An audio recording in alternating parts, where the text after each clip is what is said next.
जय महाराष्ट्र. मी मानसी देशपांडे. आता आपण आढावा घेणार आहोत जगभरातल्या घडामोडींचा.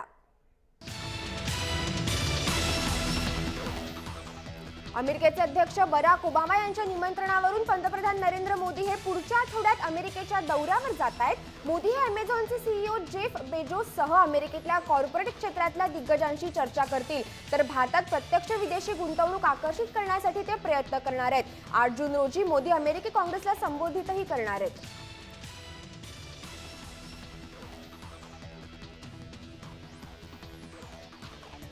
दहशतवादाबाबतच्या गोपनीय माहितीची देवाणघेवाण करण्याबाबतच्या करारावर गुरुवारी भारत आणि अमेरिकेने स्वाक्षऱ्या केल्या आहेत.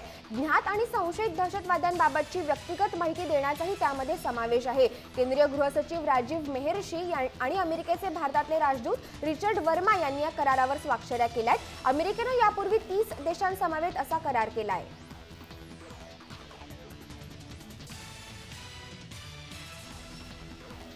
भारतरत्न लता मंगेशकर यांचा सो कॉल्ड प्लेबॅक सिंगर असा उल्लेख करणाऱ्या न्यूयॉर्क टाइम्सनं नमती भूमिका घेत आपल्या वृत्ताबाबत खुलासा केलाय. हॉलिवूडमध्ये पार्श्वगायन ही संकल्पनाच नाही, त्यामुळे लता मंगेशकर या पार्श्वगायिका आहेत म्हणजे नक्की काय ते वाचकांना समजावं म्हणून सो कॉल्ड प्लेबॅक सिंगर असा उल्लेख करण्यात आल्याचं न्यूयॉर्क टाइम्सचं म्हणणं आहे. न्यूयॉर्क टाइम्सच्या या खुलाशावरही तीव्र प्रतिक्रिया उमटतायत.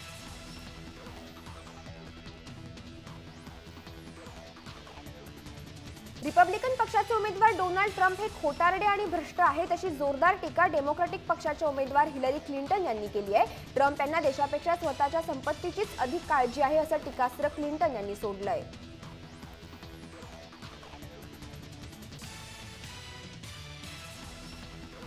कॅलिफोर्निया विद्यापीठात बेछूट गोळीबार करणाऱ्या हल्लेखोराची ओळख पटली आहे. मैनक सरकार असं या हल्लेखोराचं नाव आहे. हल्लेखोरा भारतीय अमेरिकन असल्याची बाब उघड झाली आहे. या गोळीबारामध्ये प्राध्यापक विल्यम क्लग यांचा मृत्यू झाला होता. मैनक पूर्वी क्लग यांचा डॉक्टरल विद्यार्थी होता. क्लग यांनी आपल्या कॉम्प्युटरचा कोड चोरून अन्य विद्यार्थ्याला दिल्याचा आरोप सरकार यानं केला होता. त्या वादातून गोळीबार झाल्याचं सांगण्यात येतंय.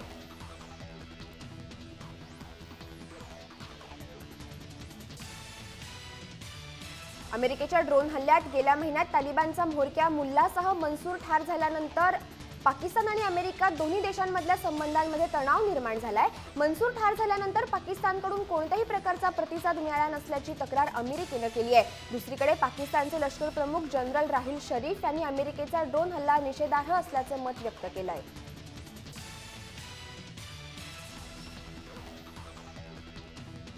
शिंजियांग प्रांतामधल्या इस्लामिक दहशतवाद्यांविरोधात केलेल्या कठोर कारवाईचं चीननं समर्थन केलं. त्याचवेळी पाकिस्तानला इशाराही दिला. कोणत्याही परकीय संघटनेला चीनमधल्या धार्मिक बाबींमध्ये हस्तक्षेप करू दिला जाणार नाही असा इशारा चीननं पाकिस्तानला दिलाय.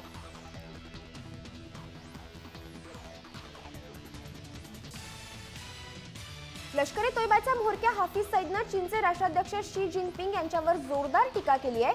चीन हा पाकिस्तानचा सच्चा मित्र आहे, पण या देशानं आमच्या धार्मिक भावना दुखावण्याचा प्रयत्न करू नये असा इशारा सईदनं दिलाय. चीनचे राष्ट्राध्यक्ष जिनपिंग यांनी चीनमध्ये राहणाऱ्या प्रत्येकानं इस्लामचा त्याग करावा असं आवाहन केलं होतं.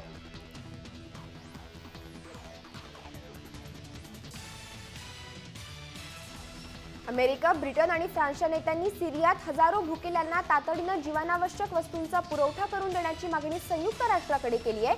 युद्धग्रस्त सिरियातल्या हजारो भुकेल्यांना 1 जूनपासून अन्न पुरवठा करण्याचं आश्वासन सिरियाचे अध्यक्ष बशर अल असद यांनी केलं होतं. मात्र हे आश्वासन विसरल्याचा आरोप सुद्धा या देशांनी लावले.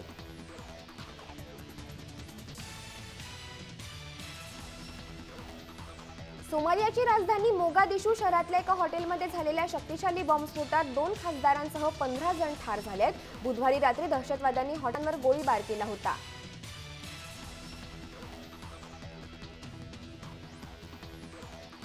झिम्बाब्वेत रोख तुटवड्याच्या समस्येचा सामना करण्यासाठी सरकारनं अमेरिकी डॉलर स्थानिक स्वरूपात छापण्याचा निर्णय घेतलाय. तसंच पैसे काढून घेण्याच्या मर्यादेवर बंदी घालण्याचाही निर्णय घेण्यात आलाय. देशाबाहेर जात असलेल्या बेकायदेशीर उपाय असल्याचं झिम्बाब्वे सरकारनं म्हटलंय.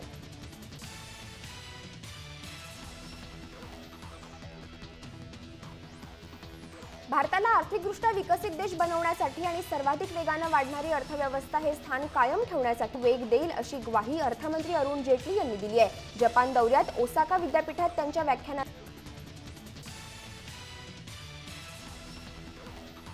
उबेर या टॅक्सी सर्व्हिस कंपनीमध्ये सौदी अरेबियाच्या सार्वजनिक गुंतवणूक फंडाच्या माध्यमातून तब्बल $3.5 गुंतवले जाणार आहेत। या गुंतवणुकीमुळे कंपनीला पश्चिम आशियामधला आपला प्रभाव वाढवायला संधी मिळणार आहे। सौदी अरेबियामध्ये या कंपनीची सुविधा वापरणाऱ्या ग्राहकांमध्ये तब्बल 80% महिलांचा समावेश आहे।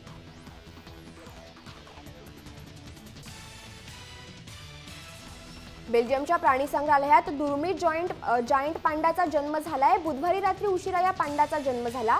चीनच्या तज्ज्ञांनी कृत्रिम रेतनाद्वारे या पांडाच्या आईवर उपचार केलेत। जगभरात आज 2000 पांडा उपलब्ध आहेत। ऑस्ट्रेलिया आणि स्पेनमध्ये दुर्मिळ पांडा आढळून आलेत।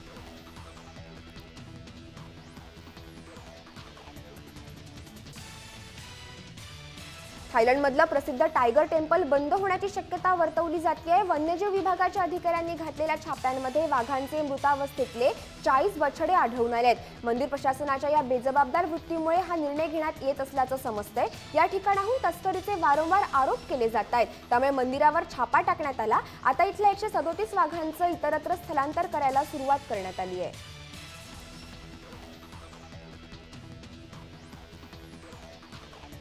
पाकिस्तानच्या काही भागात मध्यरात्रीनंतर आलेल्या जोरदार वादळानं 36 जणांचा मृत्यू झाला, तर 100हून अधिक जण यामध्ये जखमी झालेत। रावळपिंडी आणि इस्लामाबादच्या काही भागात वादळी वाऱ्यासह मुसळधार पाऊस झाला।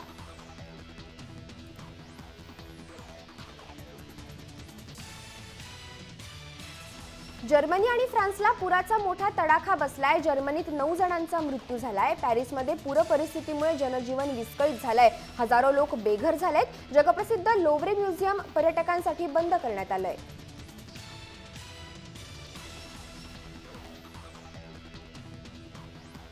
17 मे रोजी श्रीलंकेत झालेल्या भूस्खलनानंतर अजूनही 100 जणांचा शोध लागू शकलेला नाहीये। भूस्खलनानंतर सुरू असलेल्या जोरदार पावसामुळे शोध मोहीम आपत्ती व्यवस्थापनात असंख्य अडचणी येत आहेत। या आपत्तीमुळे अब्जावधी डॉलर्सचं नुकसान झालंय।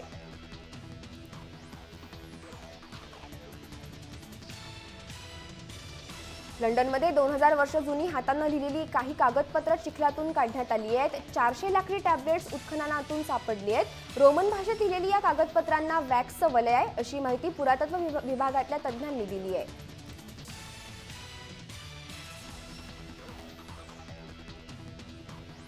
पाकिस्तानमध्ये सध्या 7 वर्षाचा एहसान त्याच्या बॉलिंग ॲक्शनमुळे चर्चेचा विषय बनलाय। एवढ्या कमी वयात एहसाननं बॉलिंग ॲक्शनवर आपली पकड बनवली आहे। पाकिस्तान महिला क्रिकेट संघाची कप्तान सना मीर एहसाननं आपल्या ट्विटर अकाउंटवरून एहसानचा व्हिडिओ शेअर केलाय। या व्हिडिओमध्ये एहसानची बॉलिंग ॲक्शन पाहायला मिळतेय।